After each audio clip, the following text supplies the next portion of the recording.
Pentagon के अध्ययन में दशकों पहले यूएफओ देखे जाने की रिपोर्ट में एलियन जीवन का कोई संकेत नहीं मिला।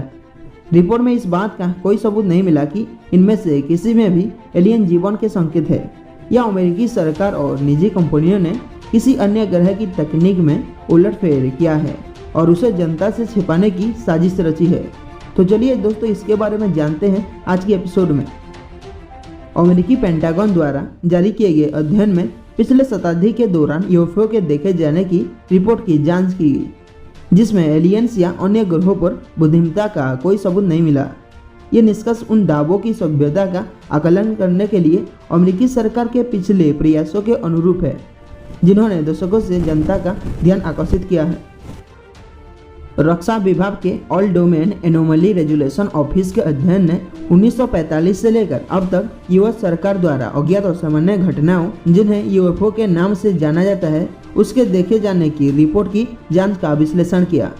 इसमें इस बात का कोई सबूत नहीं मिला कि उनमें से किसी में भी एलियन जीवन के संकेत शामिल थे या कि यूएस सरकार और निजी कंपनियों ने अलौकिक तकनीक को रिवर्स इंजीनियर किया था और इसे जनता से छिपाने की साजिश रची थी।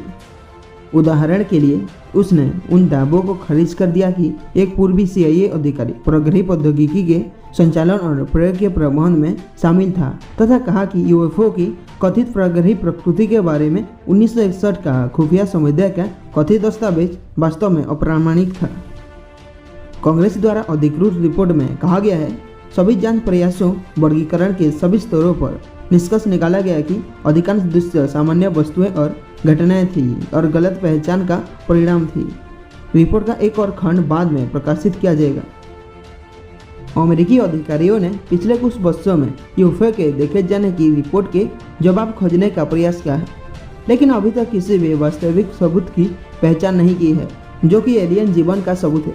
2021 की एक सरकारी रिपोर्ट में विमान या अन्य उपकरणों के रहस्यमय गति या प्रक्षेप पथ पर उड़ने के 144 दृश्यों की समीक्षा की गई, जिसमें कोई एलियन संबंध नहीं पाया गया, लेकिन कुछ अन्य निष्कर्ष निकाले गए और बेहतर डेटा संग्रह के लिए कहा गया। इस मुद्दे पर पिछली गर्मियों में तब फिर से ध्यान गया जब एक सेवानिवृत्त वायुसेना खुफिया अधिकारी ने कांग्रेस के सामने गवाही दी कि अमेरिका एक लंबे समय से चल रहे कार्यक्रम को छुपा रहा है जो अज्ञात उड़ने वाले वस्तुओं को पुनः प्राप्त करना है और रिवर्स इंजीनियर करता है। पेंटागन ने उनके दावों को खंडन किया है और 2022 के अंत में कहा कि अज्ञात उड़ने वाले वस्तुओं की रिपोर्टों को ट्रैक करने के लिए स्थापित एक नया पेंटागन कार्यालय, वही जिसने रिपोर्ट जारी की, उसके कई सैकड़ों नई रिपोर्ट मिली है, लेकिन अभी तक एलियन जीवन का कोई सबूत नहीं मिला है। रिपोर्ट की लेखकों ने कहा कि इसका उद्देश्य एक ऐसे विषय पर कठोर वैज्ञानिक विश्लेषण लागू करना है जिसने लंबे समय से अमेरिकी जनता की कल्पना पर कब्जा कर रहा है। रिपोर्ट में कहा गया है, AARO मानता है कि कई लोग ईमानदारी से इन मान्यताओं को मानते हैं जो उनके पिछले अनुभवों, उन लोगों के अनुभवों जिन पर वे भरोसा करते हैं, या मीडिया और ऑनलाइन आउटलेट्स के बारे में उनकी धारणा पर आधारित है, जिन्हें वे विश्वसनीय और सत्यापन योग्य जानकारी के स्रोत मानते हैं। इसमें कहा गया है, टेलीविजन कार्यक्रमों, पुस्तकों, फिल्मों तथा यूएफओ से संबंधित विषयों पर आधारित इंटरनेट और सोशल मीडिया सामग्री की विशाल मात्रा ने संभवतः इस विषय पर सार्वजनिक बातचीत को तथा जनसंख्या के कुछ वर्गों में इन मान्यताओं को मजबूत किया है। तो दोस्तों, आपको क्या लगता है? कमेंट करके जरूर बताइए। अगर आपको ये वीडियो पसंद है तो वीडियो को लाइक कीजिए और आगे भी इस तरह का वीडियो देखना चाहते हैं तो चैनल को सब्सक्राइब करके बेल आइकन को ऑल में दबा देना ना भूलें। मिलते हैं अगले वीडियो में, तब तक के लिए नमस्कार।